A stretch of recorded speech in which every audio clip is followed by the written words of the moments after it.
Subscribe করুন Sony ৮, click করুন bell icon.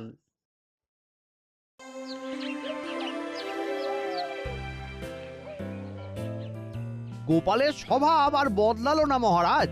এই বছর শেষ হতে চললো, তবু ঠিকঠাক সময়ে গোপাল রাজসভায় এলো না। এই নিয়ে তো কিছুই বলেন না। ভালো মনে করিয়েছ। আজ গোপাল এলে গোপালকে আচ্ছা করে কথা শোনাবো, তুমি দেখে নিও। খুব খুব দেরি হয়ে গেল মহারাজ। আমি আমি কথা দিয়েছিলাম যে আর দেরি হবে না। আমি আমার কথা রাখতে পারিনি, তাই আমাকে যা সাজা দেবেন আমি মাথা পেতে নেব মহারাজ। তোমাকে কি সাজা দেব বলো তো? যে নিজে এসে যেচে সাজা চায় তাকে কি সাজা দেওয়া যায়? কি বিজ্ঞানী? এটাই তো গোপালের গুণ মহারাজ। গোপাল জানে যে সে দেরি করে এসে অন্যায় করেছে, তাই শাস্তি আগে ভাগে চেয়ে নিয়েছে। ব্যাস, সাতক্ষণ